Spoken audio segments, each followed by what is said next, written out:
কোনো সরকার যদি এটা করে থাকে বিএনপির ভাষায় যেটা বলছে সেটার লাভ লোকসান কার?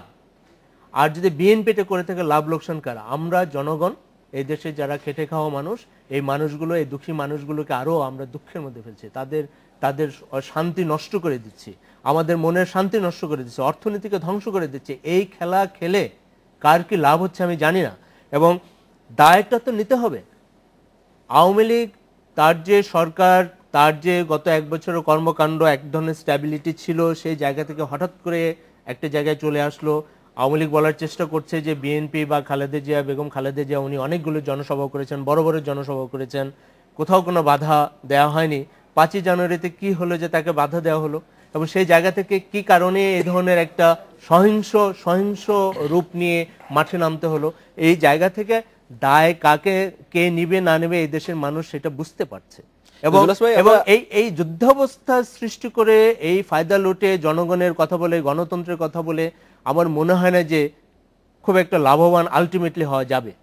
কারণ হচ্ছে যে এই সিচুয়েশন থেকে এই জনগণ যদি মাঠে নামে, তাহলে আমার মনে হয় যে যারা অপরাধী, যারা অপরাধ করছে অথবা ইন্ধন যোগাচ্ছে, তারা পালাবার পথ পাবে না। কারণ তারা এই দেশের নাগরিক, তারা এই দেশে তাদের ঘর সংসার আছে, তাদের সন্তান সন্ততি আছে, তাদের আত্মীয় স্বজন আছে, তাদের ঘর বাড়ি আছে, তাদের ব্যবসা আছে। মানুষ যদি সেগুলো আজকে জ্বালিয়ে দেয়, এই মানুষগুলো কারা আমরা চিনি না, এই দেশের মানুষ সবাই চেনে তাদেরকে। তাদের ব্যাংক নেই, তাদের ব্যাংক যদি আজকে জ্বালিয়ে দেয়, তাহলে আপনারা কোথায় পালাবেন? আপনি চলে যাবেন কানাডায়, আমেরিকায়, মালয়েশিয়াতে, থাইল্যান্ডে, অন্য কোথাও? আপনার এই আত্মীয় স্বজন, আপনার এই ঘর সংসার, আপনার এই ব্যবসা বাণিজ্য, আপনার কারো 2, 4, 5 হাজার করে কর্মী, আপনার গার্মেন্ট ফ্যাক্টরি, আপনারা কোথায় যাবেন? আপনারা একবারও ভাবছেন না যে আপনারা দেশটাকে কোথায় নিয়ে যাচ্ছেন? দায় আপনারা নেবেন না, মানে আপনাদেরকে দায় নিতে হবে। কারণ বিএনপিকে দায় নিতে হবে, সরকারের যদি ভুল থাকে সরকারকে দায় নিতে হবে। আপনারা আমাদের সন্তানদেরকে, আমাদেরকে, মাসুম বাচ্চাদেরকে এরকম করে মারবেন, পুড়ে মরবে, আর আপনারা বলবেন আমরা দায় নিতে চাই না। আপনাদের টাকা আছে, আপনারা দেশের বাইরে চলে যেতে পারেন একটা প্লেনের টিকিট কেটে, আপনাদের দ্বৈত নাগরিকত্ব আছে, কিন্তু এই দেশের কোটি কোটি মানুষের সেই সামর্থ্য নেই। মনে রাখতে হবে যে দায় আপনাদের নিতে হবে। জুলাস ভাই, আবারও ফিরে আসছি, আমরা আরেকবার একটু বার্ন ইউনিটে ঘুরে আসি। আমাদের প্রতিবেদক মিজানুর রহমানের সাথে আমরা কথা বলছিলাম, তিনি আবার যোগ দিবেন আমাদের সাথে এখন। মিজান, আপনার কাছ থেকে আগেও একবার জানতে চেয়েছিলাম যে 29 জনের পরে আর কি ভর্তি হয়েছে কিনা। আপনি আমাদের জানিয়েছিলেন যে তারপরে আর ভর্তি হয়নি। ঢাকা মেডিকেল ছাড়া আর কোথাও কি কেউ আছেন যারা যেই বার্ন ইউনিটগুলোতে ভর্তি হয়েছেন বা জরুরি চিকিৎসা সেবা নেওয়ার জন্য ভর্তি হয়েছেন, এরকম কোনো তথ্য আপনার কাছে আছে কিনা?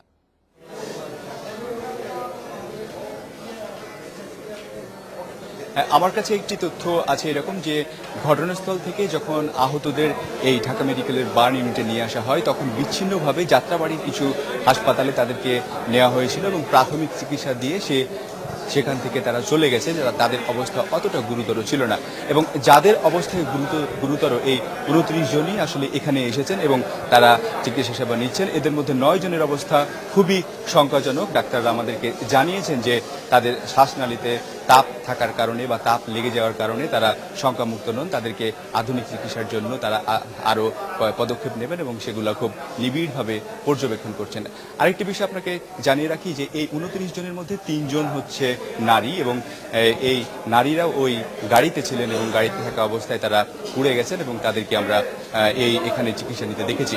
আরেকটি বিষয় আমি আপনাকে বলি যে যারা এই আহত হয়েছেন আজকের এই ঘটনায়, তারা কিন্তু বাসে যেহেতু বসেছিলেন এবং উপরের দিকটায় বেশি পুড়েছে, কারো মুখ, কারো কপাল, কারো নাক, কারো চুল, এবং আমরা দেখেছি যে শরীরের উপরই ভাগ বেশি পুড়ে গেছে। এবং আমরা আরেকটি বিষয় খেয়াল করি, আপনার কাছে একটু জানতে চাইবো যে আপনি তো অনেকের সাথেই সেখানে কথা বলেছেন, কোন প্রত্যক্ষদর্শীর সাথে কি আপনার কথা হয়েছে যে ঘটনাটা কিভাবে ঘটলো?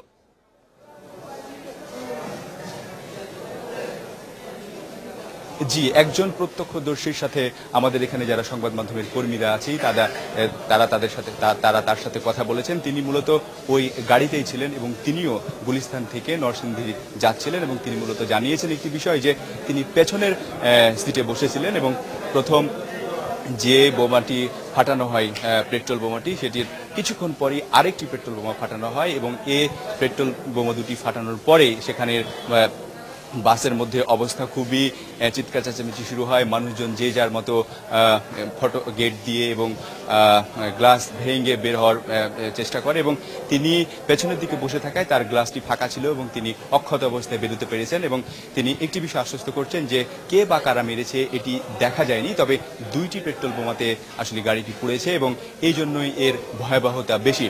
আর আরেকটি বিষয় আমাদেরকে এখানে কর্তব্যরত চিকিৎসক জানিয়েছেন যে যাদেরকে এখানে নিয়ে আসা হয়েছে তাদের অবস্থা শঙ্কাজনক, তাদেরকে নিবিড় পর্যবেক্ষণে রাখা হয়েছে এবং যাদেরকে এর মধ্যে 2-1 জন প্রাথমিক ট্রিটমেন্ট নিয়ে খুব স্বাভাবিক অবস্থায় আছেন তাদেরকে কিছুক্ষণের মধ্যে হয়তো ছেড়ে দেওয়া হতে পারে, এই বিষয়টি আমরা খেয়াল করেছি। আরেকটি বিষয় আপনাকে অনুপম জানাই যে যাত্রাবাড়ি থানার এসআই ঘটনাস্থল থেকে এখানে আহতদের নিয়ে এসেছেন এবং তিনি মূলত বলেছেন যে এই ঘটনায় কাউকে এখন পর্যন্ত আটক করা যায়নি বা তারাও কোনো সন্দেহভাজন হিসেবে কাউকে এখন পর্যন্ত দেখছেন না। এই বিষয়টি নিয়ে থানায় মামলা হবে, মামলা হওয়ার পর তারা তদন্ত করবে এবং তদন্ত হওয়ার পরই তারা আসলে মূলত বলতে পারবেন যে ঘটনাটি কারা বা কে ঘটিয়েছে এবং তাদের উদ্দেশ্য কি ছিল। অনুপম, এই ছিল আমার কাছে সর্বশেষ তথ্য। মিজান, আরেকটি বিষয় আপনার কাছে জানতে চাইবো যে আমরা তো জানি যে গত কয়েকদিন ধরে আইন শৃঙ্খলা বাহিনী তাদের অভিযান খুব জোরদার করেছে। আমি জানি যে এই সময়ের মধ্যে আপনি হয়তো সবার সাথে কথাও বলতে পারেননি, কিন্তু একটি বিষয় যদি আপনার কাছে তথ্য থেকে থাকে আপনি আমাকে একটু জানান যে আইন শৃঙ্খলা বাহিনীর এত অভিযানের মধ্যেও কিভাবে সেই জায়গায় 2টি বোমা হামলা হলো, পেট্রোল বোমা হামলা যাত্রীবাহী বাসের মধ্যে, এই বিষয়ে কি আপনি কোনো তথ্য জানতে পেরেছেন? পুলিশের কারোর সাথে কথা হয়েছে বা সরকারের কোনো উচ্চ কর্মকর্তা কি সেখানে পৌঁছেছেন মেডিকেলে?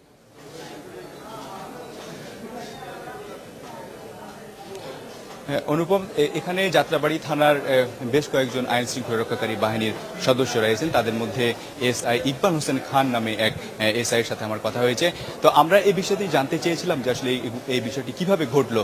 তো যেহেতু এই ঘটনাটা ঢাকার মধ্যে আমরা দেখেছি যে ঢাকার বাইরে যে সহিংসতা হয় ঢাকার মধ্যে কিন্তু কিছুটা কম এবং আইন শৃঙ্খলা রক্ষাকারী বাহিনীর সদস্যরা খুব তৎপর থাকতেও দেখেছি আমরা হরতাল অবরোধের মধ্যে।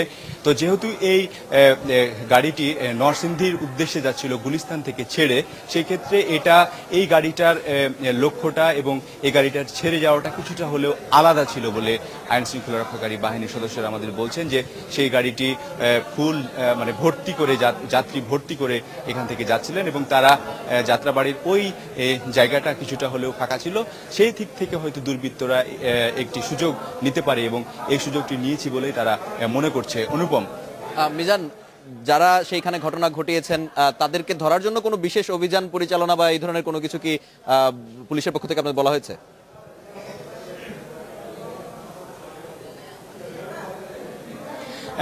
আমরা থানার এসআইয়ের সাথে কথা বলেছিলাম এবং তিনি মূলত বলেছেন যে এখনো মামলা টামলা হয়নি। আমরা দেখেছি যে এই ধরনের ঘটনা হলেই একটা তড়িৎ অভিযান হয়, সে বিষয়টিও আমরা জানতে চেয়েছিলাম। তো যেহেতু এখানকার অবস্থা অনুপম খুবই ভয়াবহ, আসলে সেই বিষয়টি নিয়ে তিনি আমাদের কোনো তথ্য দিতে পারেননি যে কতক্ষণের মধ্যে অভিযান চালানো হবে বা অভিযানের ধরনটা কি হবে বা আসলে তারা মামলা কখন করবেন বা এখানে মামলা করলে কারা মামলা করবেন, এই বিষয়গুলো নিয়ে ডিটেল তিনি কোনো কিছু বলতে পারেননি। তবে তিনি একটি বিষয় আশ্বস্ত করেছেন যে তদন্ত করে দোষীদের আইনের আওতায় নিয়ে আসা হবে।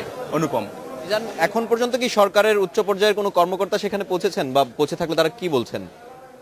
আমরা জানি যে সরকারের পক্ষ থেকে অনেক প্রতিশ্রুতি দেওয়া হয়েছিল যে যারা আহত হবেন এই ধরনের নাশকতামূলক হামলায় তাদের সব ধরনের চিকিৎসার দায়িত্ব সরকার নেবে এবং আরো কোনো ধরনের কোনো সুযোগ সুবিধা যদি প্রয়োজন হয় সেটিও সরকার দিবে। ঘটনা ঘটার তো প্রায় 3 ঘন্টা হয়ে গেল, 3 ঘন্টার মধ্যে কি কেউ এসেছেন?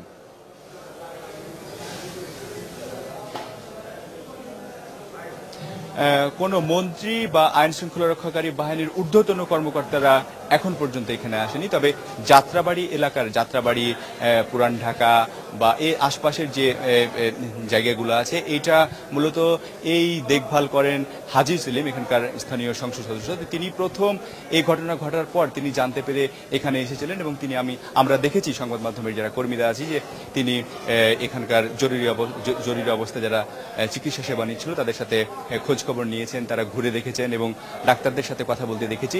হাজি সেলিম ছাড়া এখানে সরকারের অন্য কোনো ঊর্ধ্বতন কর্মকর্তা বা মন্ত্রী বা মন্ত্রিসভার কোনো সদস্য এই বার্ন ইউনিটে আসেনি। অনুপম, মিজান, আপনি বার্ন ইউনিটে থাকুন এবং তথ্য সংগ্রহ করতে থাকুন, আপনার সাথে আমরা আবারও যোগাযোগ করব পরে।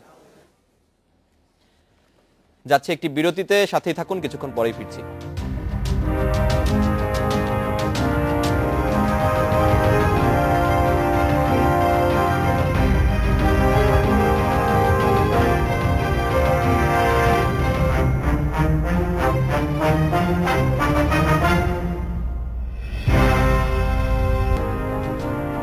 ফিরে এলাম বিরতির পর, দেখছেন বাংলাদেশ এখন।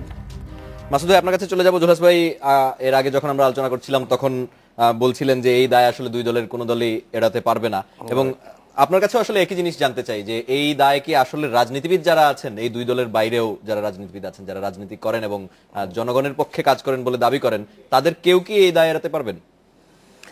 আসলে জুলহাসের যে সেন্টিমেন্ট